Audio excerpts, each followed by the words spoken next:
Hello and welcome to another video. There is some work that needs to be done for the MOT. The reason why I'm saying this is that I noticed that when I go over certain bumps, like when you go to the tip, for example, at 5 miles an hour, the front suspension kind of crashes, and I find some sort of a bit of a leaning on the car in certain curves. Also, the other telltale sign is on this side. The tyre is actually quite bald, the shoulder in this area, and noticing that something probably going on with the track rod ends. When I bought this car, I noticed also that there were some bushes needed to be replaced soon. After all, the car is 60,000 miles. Some bushes start to go at that age, and being 13 years old, some things start to go as well. And the problem is more on the other side, on the passenger side, than it is on this side. At least there's some pattern in here, but nevertheless I'm going to check on the suspension and see what the problem is. Also in here, it's very hard to judge really. So if I bounce the car, it keeps bouncing a couple of times.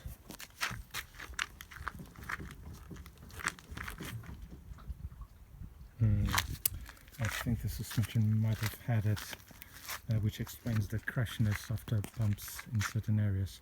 So let's take the wheels off and have a look at the suspension.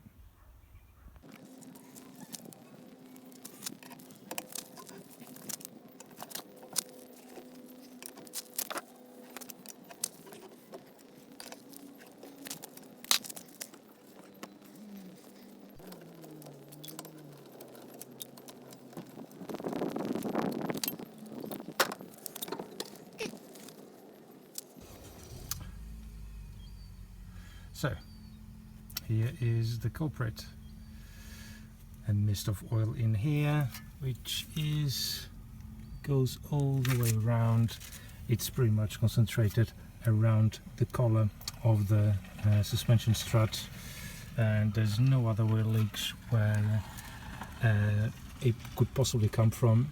So, hence the reason why the suspension was crashy. And since this car is going for the MOT is due in about a month, it is a good time that I caught this and have it replaced. In fairness, everything else is not too bad. It's a bit of a lip here on the disc, but it's still quite good. There's some meat on the brake pads still. All in all, it's actually not too bad. The rudder in front control arm is actually not in too bad condition. Now that one, I'm not so sure. I might have to take it off and have a look at it. I don't think there's any play in it, to be perfectly honest. Oh well, let's get the shocks out then and have a closer look.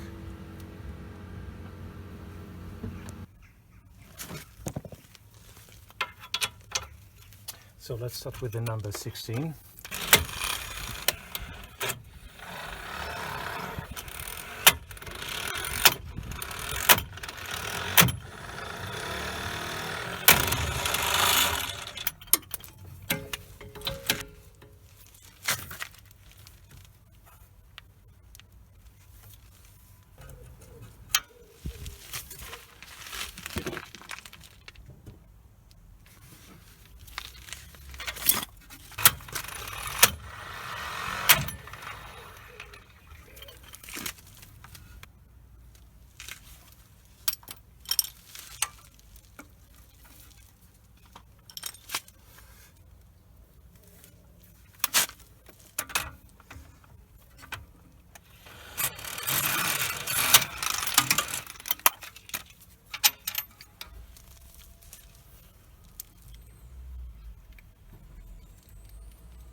Now behind here there are two bolts, which one on either side, one about here and the one about there.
Oh, these are the original Mercedes shocks that were still with the car since it was new, and now it is time to change.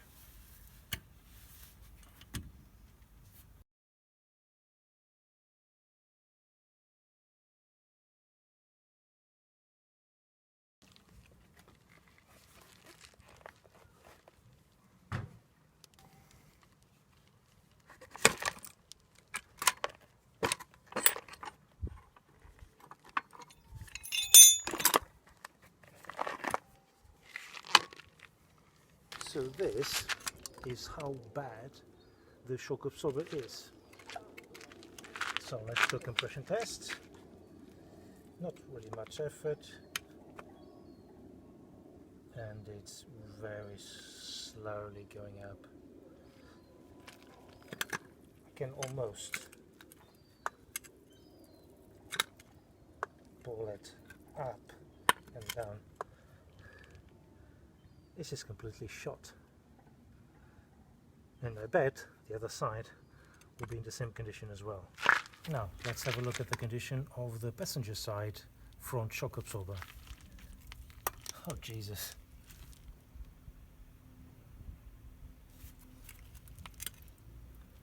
It's so bad.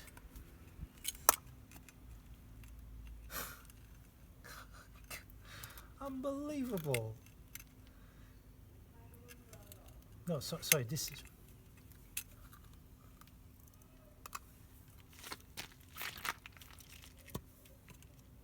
Now, this is the driver's side shock absorber. Let's see if it is as bad as the other one on the passenger side. Oh my goodness. This is even worse. It doesn't even rebound. Very strange, because the driver's side here in the UK, it's where the center of the road is. The potholes are usually on the driver's side, and you expect those to be worse. But it's the total opposite. It's totally gone. Oh my goodness. That's very weird. Okay. Oh well. Time to replace it then. Now, the shock absorbers that I'm using today are from Myler. They are actually a very good brand. I've used them before on previous cars, and I've been very happy with it actually. Not just shock absorbers, but also other bushings and the track rod ends. And this one was actually a very good price. I've bought two of these, of course, because when one side is worn, the other side it should be just as worn or worse, or even very soon to be worn off. And the good thing about the Mercedes W203 and S203 is that both shock absorbers are exactly the same for each side. So let's crack on and put this one and assemble it. But first, one thing that has to be done when installing new shock absorbers is that they have to be pumped a few times. remove this retaining clip.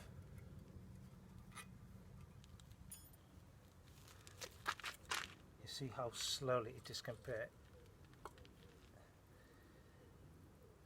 and it comes up much quicker compared to the other one.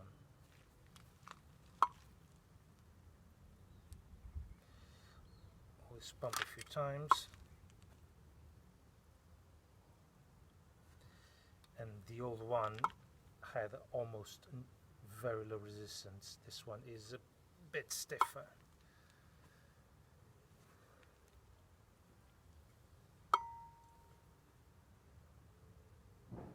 There you go, it's ready to be assembled again. So here we've got the spring compressor. Make sure that the cups, as you can see, they are slightly twisted, and they are twisted so that they accompany the contour of the spring, and the same for this side. Make sure they both follow the same movement. So this one goes up. Make sure, so mention that the spring is going up like this. Make sure that the cup is also going up. Okay, it doesn't look like that in here, but if you see the cup itself, you see it goes slightly down in here and slightly up in here. Make sure the contour follows a little bit the spring movement. And for these ones, I line up like this. I've put the beginning of the spring like that, just as where it should be, and where it ends in here, and the shaft of the compressor lining up with it, which lines up with the other end of the spring. And I started to compress from the first after the bottom plate, and it goes to the top one in here. Don't do it from here, because you will have not enough width to compress the whole spring, because the shaft from this shock absorber isn't long enough. It's actually quite short, and so you have to do things a little bit differently. And then I will tell you what to do once it's all compressed and I have the top finisher bolted onto it. Also, when you start to compress, the springs will not always fit in this channel, in this safety lip here, and the same on the side.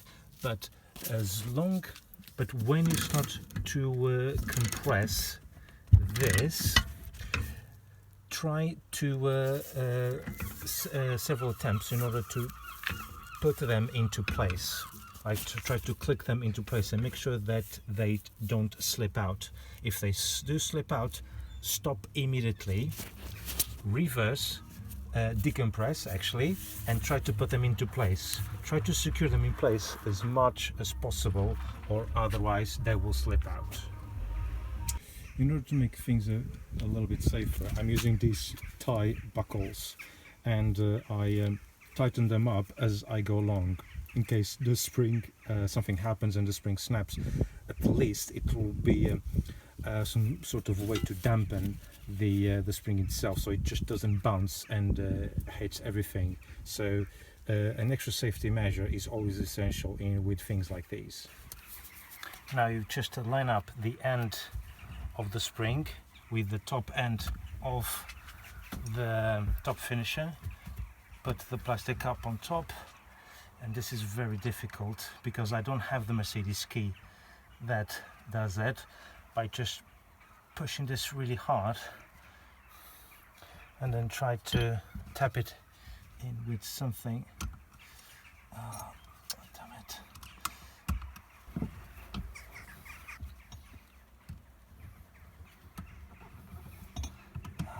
I managed to screw it on. You need actually a Mercedes key, which does help with this. But now, and these are the Mal struts, so instead of the AX key that they use on top, they use actually Torx, which is the Torx bit number 40. And you do this anti-clockwise. because the ring for this part is it's not countersink, but you're actually rotating the shaft, which means in turn that you're actually rotating the ring that screws it bit into place. And there you go. Now for the tricky bit, which is to decompress this. Now this is in place, there's no way that this can escape.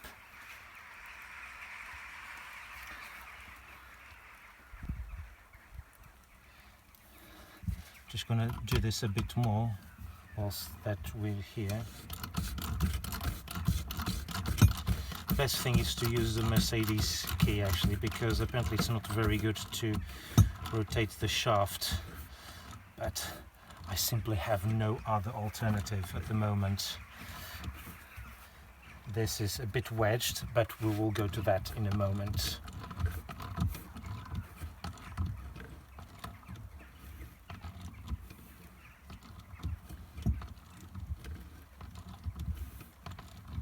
Okay, this is quite secure, you see in here, and what I'm going to do, damn it, it's starting to rain now. I'm so glad that I've done this. And I just to put this top nut in here, just to give a little bit of extra security.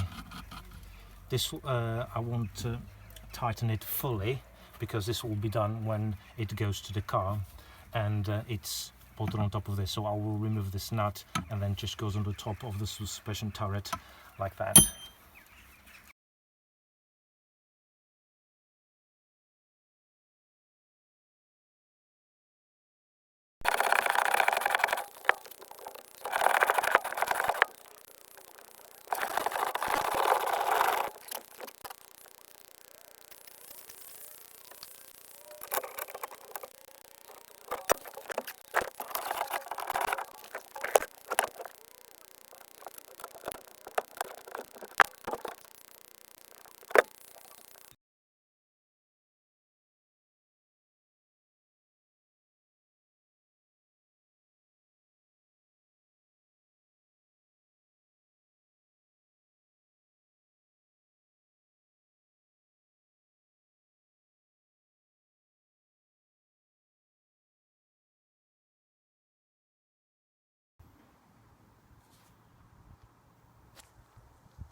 So here we are, this is the moment of truth. This is the morning after the night before, which I finished at around 10 PM to reinstall the shock absorber on the driver's side. It's all nice and neat now. What I've done was to basically line up the top cup of the shock absorber to the inside of the suspension turret, then just tighten up slightly at the top, only very little, and then bolt everything all together here and also at the back. Then at the end I finished putting the drop link in here as well, and then to finalize put a cable tie around this bit, because the old ones had to be cut in order to remove these cables assembly. Make sure that all of these are properly firmly secured and they are on their own clips, because this will be an MLT failure if any of these cables and pipes are actually dangling around. Make sure they are in the correct places, because also an MLT failure is that when people don't put these cables properly tied up in the correct places, which means that when the steering turns, the cables end up twisting, and that is an MLT failure. I've been caught once in one occasion with a brake pipe, and that was a bloody nightmare to do. Of course, for all this you have to use your jack in order to support the strut at the bottom, and that's it. That's this side done. Now I'm going to record the passenger side. Okay, don't forget to twist and turn the steering several directions in order to make the job easier. And then once all these bolts are lined up, it is time to tighten them up. I just use a ratchet extension for this job here, as it makes it much easier as the head of the ratchet fouls on the main tube of the strut. So just a bit of tight here and on the other side, and then you can just tighten them even further. So just turn this a bit more, and gives it a little bit of extra room to oops.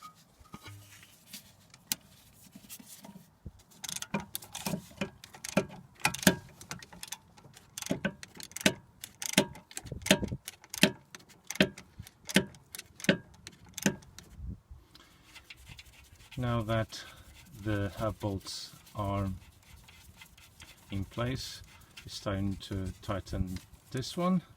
Unfortunately, I don't have a big enough Torx socket for this one, so I normally use the ring. Actually, I normally use this one, yes, but I know it's not correct, but it's just really to hold it in place, because what happens is that when I start to turn this one is still quite gripped to the strut itself. So and by tightening this one, increase the grip even more. So this one is just really to preventing spinning. I don't use this to actually tighten, just really to prevent the spinning while I took this one. Bolt is now tight, proper tight actually, and now it's time to put this back in place. I'm not sure which direction this goes to. Does it go this way? Yes, it goes at the bottom, because this goes like that.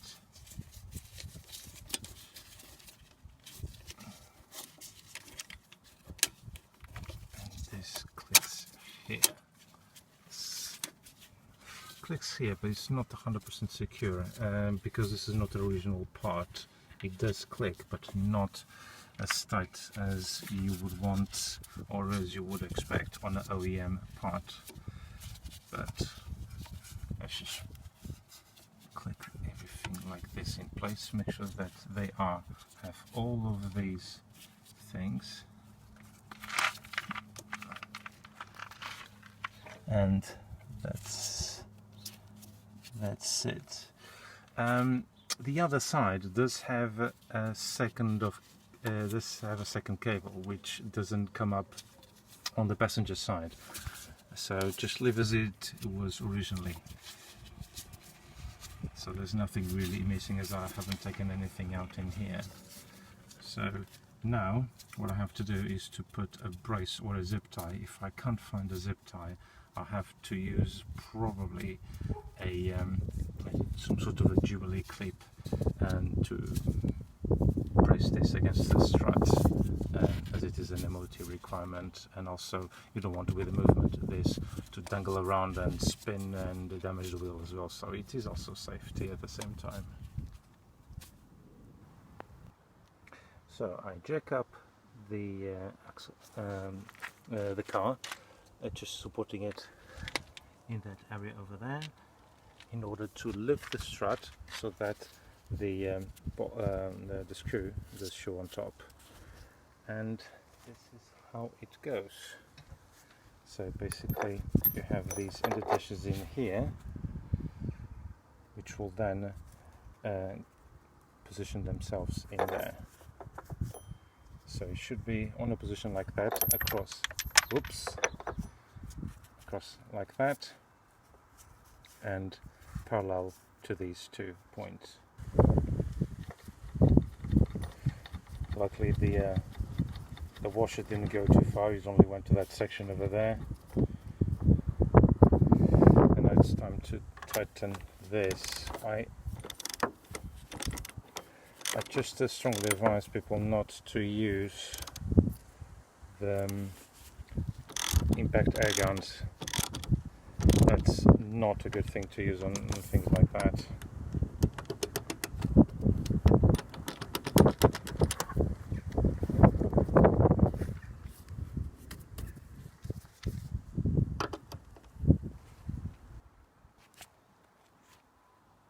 Now that this is done, I've actually used the number 19 socket, not number 21, and then after that you just lower the jack a little bit in order to level with the anti-roll bar drop link, and then again just use the number 16 socket. Try to push it as much as possible while using the ratchet, but never use an impact gun to tighten this. Sometimes to undo it's fine because it is actually quite stuck to the strut itself, but after that, when you're going to tighten it, do not use it.